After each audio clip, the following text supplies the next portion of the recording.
Há mais de 10 horas, os deputados estão no plenário da Câmara discutindo argumentos pró e contra a abertura do processo de impeachment da presidente Dilma Rousseff.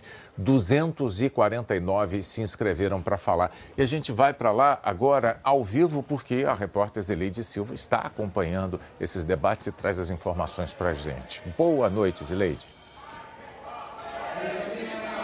Boa noite, Bonner. Boa noite, Renata. Boa noite a todos. Olha, a pontualidade surpreendente aqui na Câmara. A sessão de hoje cedo estava marcada para começar às 8h55 da manhã e começou às 8h55. O primeiro a falar foi o jurista Miguel Reale Júnior, um dos autores do pedido de impeachment da presidente Dilma Rousseff. Em seguida, falou o advogado-geral da União, ministro José Eduardo Cardoso. A partir de então, o que estamos vendo é isso. Os deputados se revezando ali na tribuna. 83 deputados já falaram. A Câmara tem 25 partidos e todos poderão falar. O critério utilizado para o início desses pronunciamentos foi da maior bancada para a menor. E já falaram PMDB, PT, PSDB, PP, o Partido Progressista, PR, o Partido da República e o PSD. E daqui a pouco eu volto com outras informações. Bonner e Renata. Então, até já, Zileide.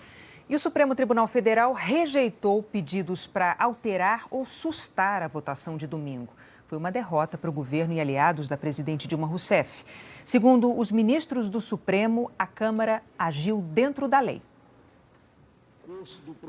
Numa sessão que entrou à madrugada, o governo foi derrotado em 5 ações. As 3 primeiras foram em relação à ordem em que os deputados vão ser chamados para votar no domingo no processo de impeachment. O presidente da Câmara, Eduardo Cunha, havia determinado que chamaria primeiro a bancada de um estado do Norte e depois uma do Sul. Então, outra do Sul e depois outra do Norte, alternando estados de cada extremidade do país até todos votarem. O PCdoB e o PDT questionaram este critério, pedindo que os deputados fossem chamados a votar em ordem alfabética, ou um do Norte e um do Sul, sucessivamente. Isso é importante porque os deputados acreditam que começar a votação por uma região onde haja mais votos para um ou outro lado pode gerar um efeito cascata, induzindo os outros a votar na causa que pareça vitoriosa. O relator de uma das ações, o ministro Marco Aurélio Mello, concordou com a coleta de votos em ordem alfabética. O ministro Edson Fachin defendeu uma outra opção, um voto de deputado do Norte, um do Sul e assim sucessivamente. O ministro Luiz Roberto Barroso queria manter a ordem por alternância de região, respeitando assim a decisão da Câmara.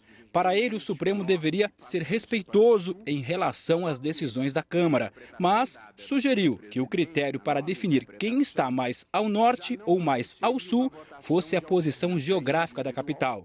Mas acabou prevalecendo o entendimento iniciado pelo voto do ministro Teori Zavascki, de que a interpretação dada pelo presidente da Câmara, anunciada na tarde de ontem, está de acordo com a Constituição.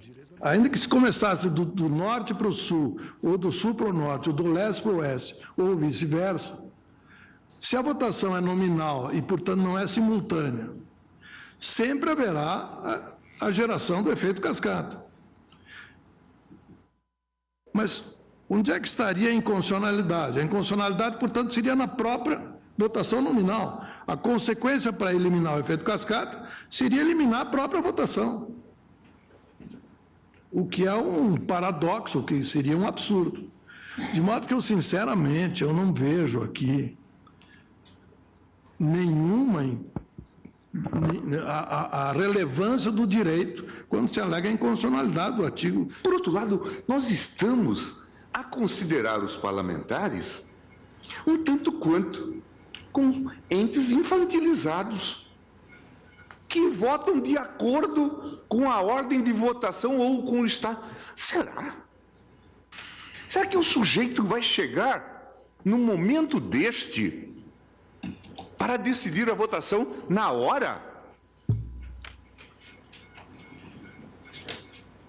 Quer dizer, nós estamos muito mal de representantes se essa versão pudesse ser aceita.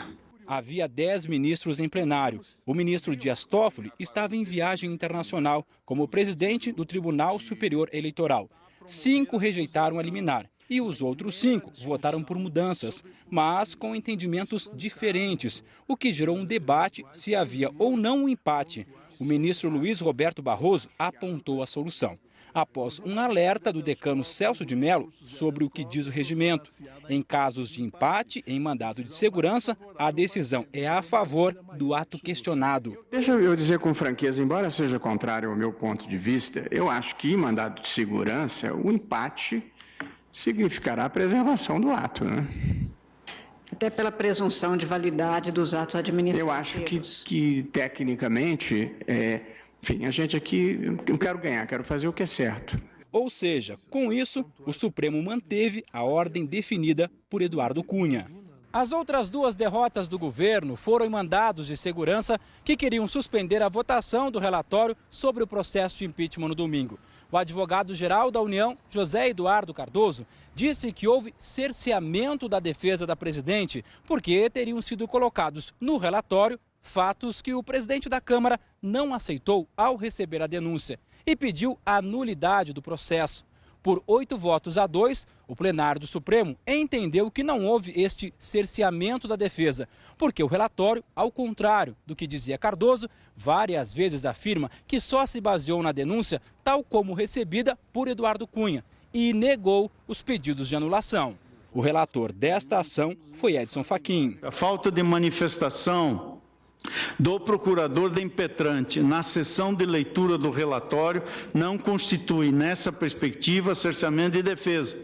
Isso porque tal momento é de competência exclusiva dos deputados membros da comissão. O que se registrou nesta fase, nesse procedimento preliminar, foi o exercício do direito de defesa, inclusive por parte da senhora Presidente da República.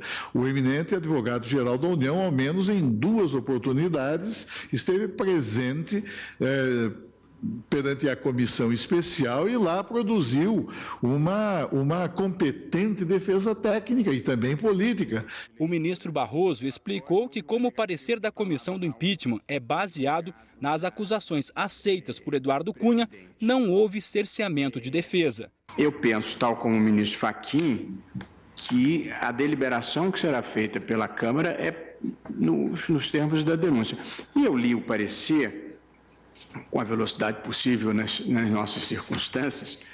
Eu até acho que o parecer diz muitas coisas, além, mas concretamente, fora o que seja óbvio ter dito, ou contextualização, como ele chama, é disso mesmo que se trata, dessas 2 imputações demarcadas pela denúncia. Os ministros Marco Aurélio Mello e Ricardo Lewandowski consideraram que o Supremo deveria conceder uma liminar para deixar claro como a Câmara deve votar sobre o impeachment, mas ficaram vencidos.